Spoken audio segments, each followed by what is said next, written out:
வளைகுடா நாடுகளில் போர் மேகங்கள் சூழ்ந்துள்ள நிலையில் அதன் நேரடி தாக்கம் இப்போது நம்ம வீட்டு சமையலறை முதல் நம்ம பீரோவில் இருக்கும் நகைப்பெட்டி வரை எதிரொலிக்க தொடங்கி இருக்கிறது. அயதுல்லா அலி கமேனி கொலையும், மத்திய கிழக்கு நாடுகளின் போரும், அமெரிக்காவின் தாக்குதலும் உலக பொருளாதாரத்தையே புரட்டி போட்டுக் கொண்டிருக்கிறது. இன்றைய தங்கம் வெள்ளி விலை நிலவரம் என்ன? அடுத்து என்ன நடக்கும்? வல்லுநர்கள் என்ன சொல்கிறார்கள்? இந்த பதிவில் பார்க்கலாம்.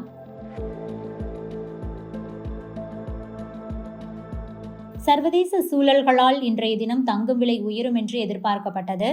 ஆனால் இந்தியாவில் தங்கம் விலை சரிந்திருக்கிறது. ஆபரண தங்கம் கிராமுக்கு 115 ரூபாய் குறைந்து 15,660 ரூபாய்க்கு விற்பனை செய்யப்படுகிறது.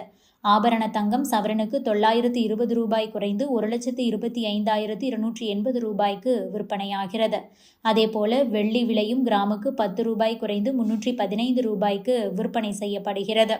இந்த விலை சூழல்களை பொறுத்து அதிகரிக்கவே வாய்ப்பு அதிகம். பொதுவாக ஞாயிற்றுக்கிழமை என்றாலே மார்க்கெட் விடுமுறை என்பதால் சனிக்கிழமை விலைக்கே தங்கம் வெள்ளி விற்பனையாகும். ஆனால் நேற்றைய தினம் ஈரான் அமெரிக்கா சண்டை காரணமாக தங்கம் வெள்ளி விலை உயர்ந்தது. சர்வதேச சந்தையில் தடாலடியாக 2% வரை தங்கம் உயர்ந்து அதிர்ச்சி கொடுத்தது. ஈரான் இஸ்ரேல், ஈரான் அமெரிக்கா போர் நீண்டது என்றால் இந்த ஆண்டு இறுதிக்குள் ஒரு சவரன் தங்கம் 2 லட்சம் ரூபாயை தொட்டாலும் ஆச்சரியப்படுவதற்கில்லை என்று கூறுகிறார்கள் சந்தை வல்லுநர்கள். ஏனென்றால் ஹர்முஸ் ஜலசந்தியை ஈரான் மூடி உள்ளது. இது உலக நாடுகளின் கழுத்தை நெரிப்பதற்கு சமம். பெட்ரோல், டீசல் விலை உயரும். எரிபொருள் விலை உயர்ந்தால் காய்கறி முதல் அத்தியாவசிய பொருட்களின் விலை அனைத்தும் ராக்கெட் வேகத்தில் உயரும். இது நடுத்தர வர்க்கத்தினரின் வயிற்றில் அடிக்கும் ஒரு விஷயமாகவே இருக்கிறது. மத்திய அரசு தற்போது வெயிட் அண்ட் வாட்ச் பாணியை கடைபிடித்து வருகிறது. ரஷ்யாவிடமிருந்து குறைந்த விலையில் கச்சா எண்ணெயை பெறுவதற்கான பேச்சுவார்த்தைகள் ஒருபுறம் நடந்தாலும் போரின் தீவிரம் அதிகரித்தால் நிலைமை கைமீறி போகும் என அஞ்சப்படுகிறது. தமிழகத்தை பொறுத்தவரை வளைகுடா நாடுகளில் பணியாற்றும் பல லட்சம் தமிழர்கள் அனுப்பும் ரெமிட்டன்ஸ் பணம் பாதிக்கப்படுமா என்ற கவலையும் எழுந்துள்ளது. போர் நீடித்தால் உலக பொருளாதாரம் பெரும் மந்த நிலை, அதாவது ரெசிஷனை நோக்கி தள்ளப்படும் என்பதில் எந்த சந்தேகமும் இல்லை. இதற்கிடையில் JP மார்கன் மற்றும் பேங்க் ஆஃப் அமெரிக்கா ஆகிய நிறுவனங்கள் சமீபத்தில் ஒரு அறிக்கையை வெளியிட்டிருக்கிறது.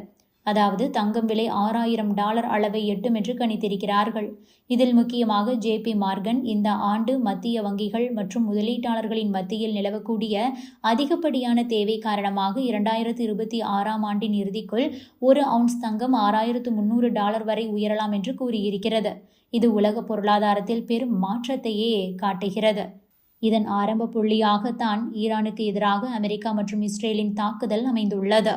தற்போது நடந்து வரும் சண்டை மற்றும் தங்கம் விலை ஏற்றம் குறித்து பொருளாதார வல்லுநர் ஆனந்த் சீனிவாசன் சில முக்கிய கருத்துக்களை கூறியிருக்கிறார். அது பற்றியும் பார்க்கலாம்.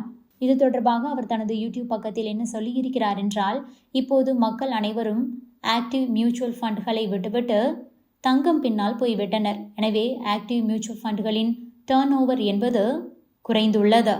விட்டதை பிடிக்க வேண்டும் என்பதற்காக செபி அவர்களும் தங்கத்தை வாங்க அனுமதி கொடுத்திருக்கிறது. இவ்வளவு தூரம் தங்கம் உயரும் என்று எதிர்பார்க்கவில்லை. இதனால் நீயும் தங்கம் வாங்கிக்கொள் என அனுமதி கொடுத்துள்ளனர். ஏனென்றால் ஆக்டிவ் மியூச்சுவல் ஃபண்டில் போர்ட்ஃபோலியோவில் மேனேஜருக்கு சம்பளம் தர வேண்டும். ஆனால் கோல்டு ETFஇல் சம்பளம் தர தேவையில்லை. இதனால் ஆக்டிவ் மியூச்சுவல் ஃபண்டுகளில் கொஞ்சம் பங்குகளை குறைத்துவிட்டு தங்கத்தை வாங்கிக் கொள்வார்கள். இப்போது ஈரானில் குண்டு போட்டதால் இன்னொரு 5 ஆண்டுகளில் தங்கம் விலை கிராமுக்கு 25,000 போக வாய்ப்பு பிரகாசமாக இருக்கிறது. கடந்த 5 ஆண்டுகள், 10 ஆண்டுகள், 15 ஆண்டுகள், 20 ஆண்டுகளில் தங்கத்தை மியூச்சுவல் ஃபண்ட் அசால்ட்டாக காலி செய்துள்ளது.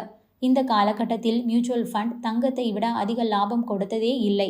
முன் எப்போதோ ஒரு காலத்தில் அது தங்கத்தை விட அதிக லாபம் கொடுத்திருக்கிறது. இருப்பினும் என்ன பயன்? இன்று தங்கம் விலை ஏறிக்கொண்டே போகிறது. தங்கம் விலை ஒரு நாள் 500 ரூபாய் குறைந்தால் அடுத்த நாளே 1000, 2000 அதிகமாகிறது.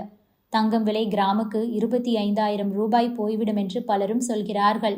5 முதல் 6 ஆண்டுகளில் தங்கம் விலை இந்த அளவுக்கு உயர வாய்ப்பு பிரகாசமாக இருக்கிறது. ஏனென்றால் டாலருக்கு நிகரான இந்திய ரூபாய் மதிப்பு சரிந்து கொண்டிருக்கிறது. 100 ரூபாயை நிச்சயம் தொட்டுவிடும். 120 ரூபாய் எங்கள் லட்சியம் என்றே சொல்லலாம்.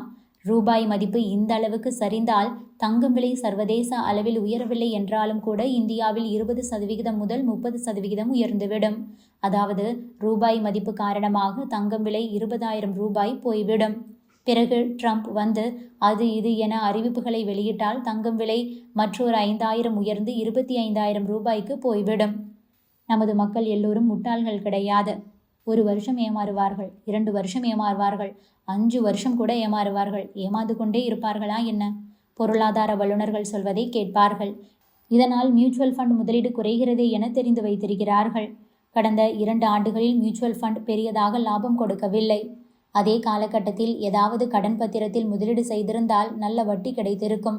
முதல் ஆண்டிலேயே மியூச்சுவல் ஃபண்டை விட தங்கத்திற்கு இந்த அளவுக்கு லாபம் என்றால் வரும் ஆண்டுகளில் தங்கத்தால் மியூச்சுவல் ஃபண்டுகளை பிடிக்கவே முடியாது. நேரடியாக பங்குகளை வாங்குவது என்பது வேறு, மியூச்சுவல் ஃபண்ட் என்பது வேறு. அதை நாம் முதலில் புரிந்து கொள்ள வேண்டும் என கூறியிருக்கிறார் Anand Srinivasan. Subscribe to One India and never miss an update.